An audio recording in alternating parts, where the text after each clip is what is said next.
دوستو آج ہم بات کریں گے کہ مارکسی نقطہ نظر سے کہ چین ایک سامراجی ریاست کیوں ہے، یا ہم کس بنیاد پر ایک سوشلسٹ دعویٰ کرنے والے ملک اور اس میں موجود چائنیز کمیونسٹ پارٹی کو سامراجی کردار کی حامل کہہ رہے ہیں۔ مزید یہ بھی کہ کیوں چین کا معاشی ماڈل سوشلزم کے بنیادی اصولوں کے خلاف ہے۔ دوستو چین میں جو خود کو ایک سوشلسٹ ملک کہتا ہے اور سمجھتا بھی ہے، لیکن یاد رکھیں آج کا چین مارکسی اصولوں سے اتنا ہی دور ہے جتنا دوسری سرمایہ دار ریاست۔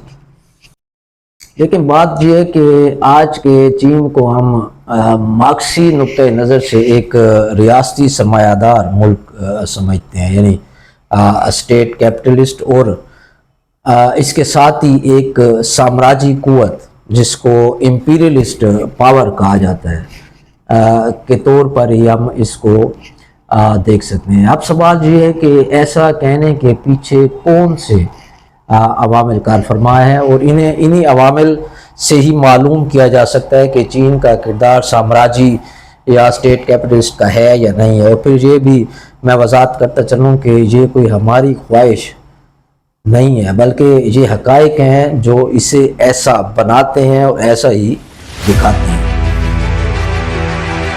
تو سب سے پہلے بات کر لیتے ہیں چین کمیونسٹ پارٹی کی۔ اگر ہم چین کی آبادی کی بات کریں تو یہ بنتی ہے 1.4 ارب پر مشتمل ہے، جس میں چینی کمیونسٹ پارٹی کے ارکان کی تعداد تقریباً 10 کروڑ ہے، جس کا مطلب یہ ہے کہ صرف 7% لوگ حکمران پارٹی میں ہیں۔ تو اس سے کیا نتیجہ نکلتا ہے کہ صرف 7% افراد ہی حکمرانی پر قابض ہیں۔ اور اگر اس کو مارکسٹ تناظر میں دیکھیں جو کہتا ہے کہ جب ذرائع پیداوار پر کنٹرول چند لوگوں کے ہاتھ میں ہو تو وہ طبقہ ہی حکمران طبقہ بن جاتا ہے، چاہے نظام کا نام آپ کچھ بھی رکھ لیں۔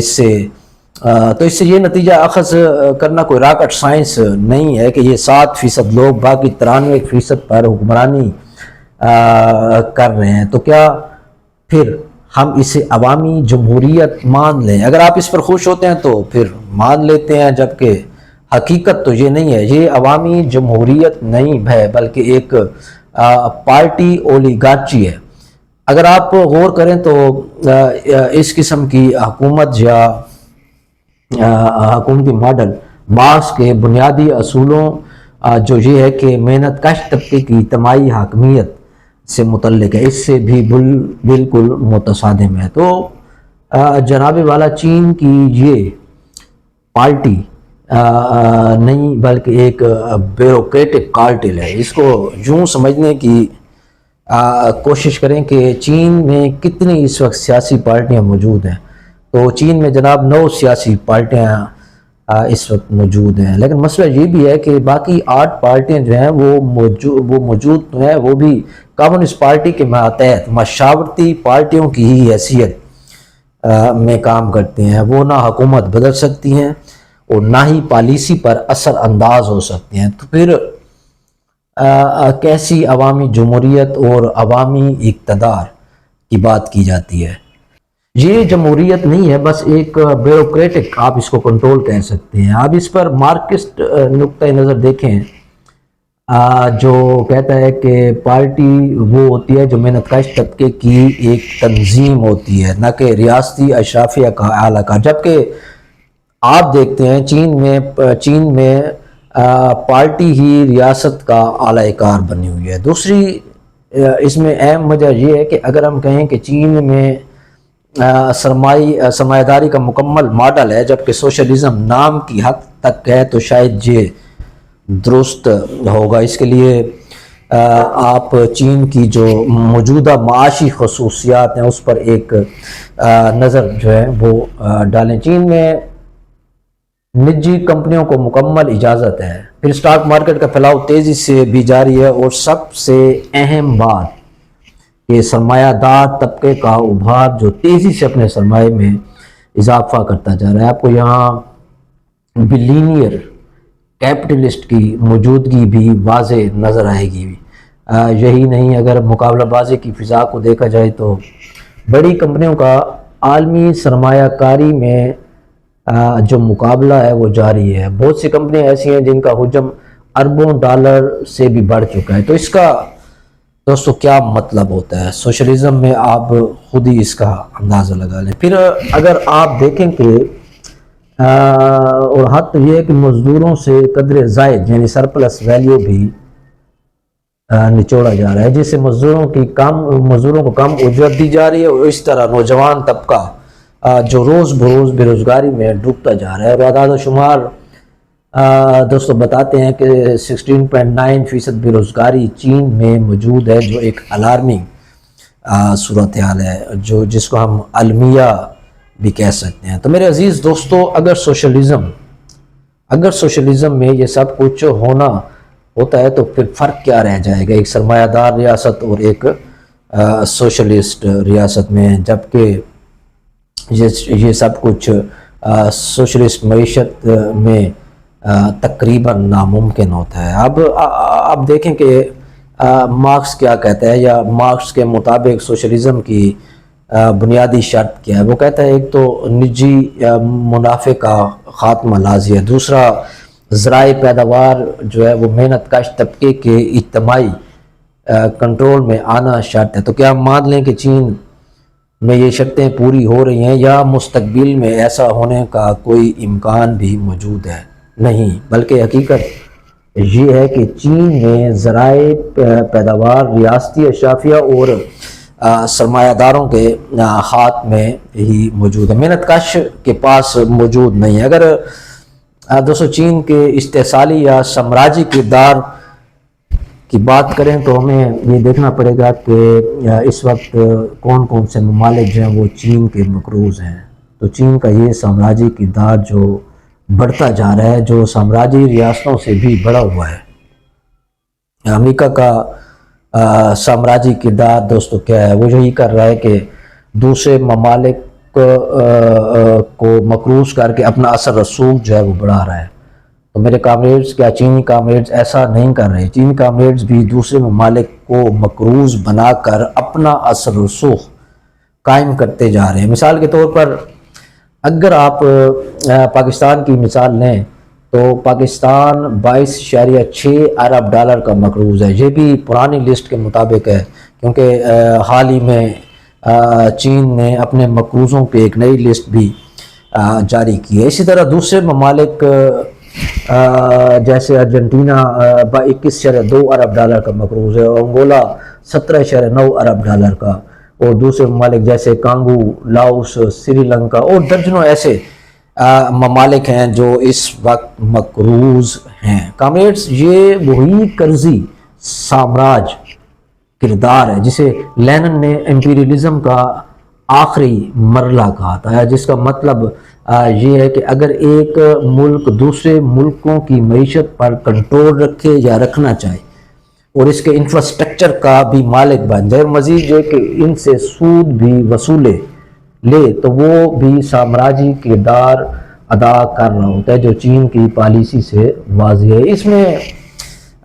اس میں آپ چین کا جو بیلٹ اینڈ روڈ انیشیٹو ہے، اس کو بھی ایک مثال کے طور پر آپ اس میں لے سکتے ہیں۔ تو اگر ہم یہ تجزیہ پیش کریں یا یہ موقف اپنائیں کہ چین مزدوروں کا نہیں بلکہ سرمایہ داروں کا ملک بن چکا ہے، تو ہم حق بجانب ہوں گے۔ اور کیوں ہم درست ہوں گے؟ اس لیے کہ اگر ہم چین میں بڑی کمپنیوں کا مزدور استحصال دیکھیں تو شاید نہیں بلکہ یقینی طور پر یہ بات واضح ہو جاتی ہے۔ مثال کے طور پر فیکٹری نظام میں دیکھیں یا دیگر کمپنیوں میں دیکھیں جہاں مزدور سے 12 سے 14 گھنٹے کام لیا جاتا ہے، جو استحصال کی بدترین ایک شکل ہے، کیونکہ سوشلزم میں استحصال کی ہی یہی تعریف ہے کہ سرمایہ داری کی بنیاد ہی مزدور کی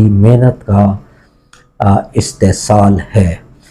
دوسری طرف اگر اجرت کی بات کی جائے تو صورتحال اس سے بھی دوستو خراب ہے۔ مزدوروں کی اجرت کم ہے، جبکہ انفلیشن ریٹ جو ہے وہ بڑھ رہا ہے، اور یہی وجہ ہے کہ نوجوان بے روزگاری کی طرف دھکیلے جا رہے ہیں، جو 16.9% تک ہے، جو کہ ایک مکمل سرمایہ دارانہ معاشرتی مسئلہ ہی نہیں بلکہ آپ اسے المیہ کہہ سکتے ہیں۔ اب ہم بات کرتے ہیں نجی ملکیت پر، جو سوشلزم اور کمیونزم کی دوستو بنیاد ہے۔ تو بھائی نجی ملکیت کا حال یہ ہے کہ چین میں اب 100 ملین سے زیادہ نجی کاروبار رجسٹرڈ ہیں، جبکہ سوشلزم میں نجی ملکیت بتدریج کم ہوتی ہے، وہ بڑھتی نہیں ہے۔ تو آخر میں ہم پھر یہی سوال دہرانا چاہیں گے کہ مارکسی بنیاد پر چین کیوں سامراجی ملک ہے؟ اس کا جواب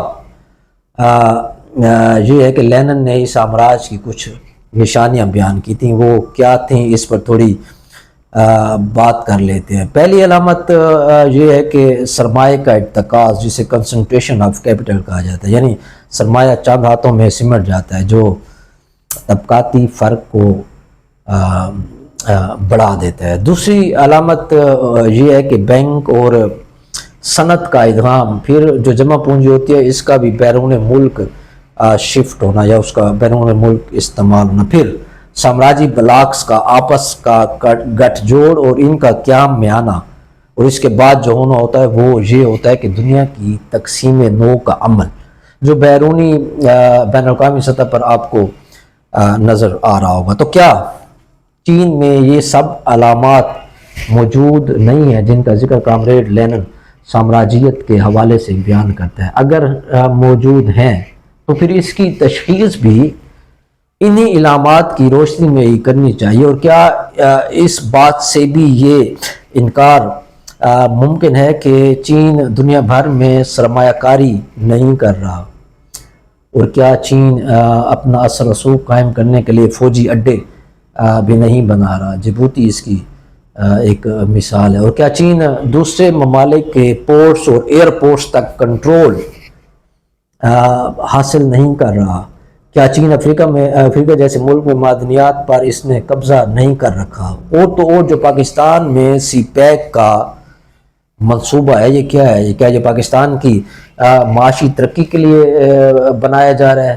چین اس کے ذریعے معاشی کنٹرول حاصل کرنا چاہتا ہے۔ تو جناب یہی تو خواص ہیں سامراجیت کے، اور یہی طرز عمل ہے، یہی تو ہے جو سامراجی قوتوں کا ہی طرز عمل ہے، سوشلسٹ ریاستوں کا ایسا طرز عمل نہیں۔ تو پھر نتیجہ کیا نکلتا ہے؟ یہی نہ کہ آج کا چین سوشلزم نہیں بلکہ ریاستی سرمایہ داری پلس سامراجی ریاست ہے۔ آخر میں اگر ہم مارکسٹ نقطہ نظر سے کسی منطقی نتیجے تک پہنچنا چاہیں تو نتیجہ یہ نکلتا ہے کہ چین سوشلسٹ ریاست نہیں ہے بلکہ ایک سرمایہ دارانہ سامراجی ریاست ہے، جس نے اپنی بیوروکریسی کے ذریعے سامراجی کردار اختیار کر لیا ہے۔ اور یہ بھی یاد رکھیں کہ چین میں محنت کش طبقے کی حکومت نہیں ہے، منافع کا خاتمہ نہیں ہے، بلکہ یہاں کے کامریڈز ارب پتی ہیں۔ طبقاتی نظام ختم نہیں ہوا، نہ ہی کم ہوا ہے بلکہ زیادہ وہ گہرا ہوتا جا رہا ہے، اور یہی نہیں بلکہ بیرونی سامراجی پھیلاؤ بھی جاری ہے، اور نجی ملکیت بھی یہاں پر موجود ہے، جس سے سرمایہ دار طبقہ مزید مضبوط ہو رہا ہے۔ چینی کمیونسٹ پارٹی ہی اشرافیہ ریاست کو کنٹرول کرتی ہے۔ لہٰذا میرے کامریڈز، بس آخر میں اس پر اختتام کرتے ہیں کہ مارکسی اصولوں کے مطابق ہی ہم یہ بات کر سکتے ہیں کہ چین کا موجودہ نظام سوشلزم نہیں اسٹیٹ کیپٹلزم ہے، اور عالمی کردار میں چین ایک امپیریلسٹ اسٹیٹ یا سامراجی ریاست ہے۔ اور اسی کے ساتھ ہی میں آپ سے اجازت چاہوں گا، اور اگر آپ کو نقطہ نظر کو درست سمجھا گیا ہو تو چینل کو ضرور سبسکرائب کیجیے گا۔ اسی کے ساتھ ہی آپ کا بہت شکریہ۔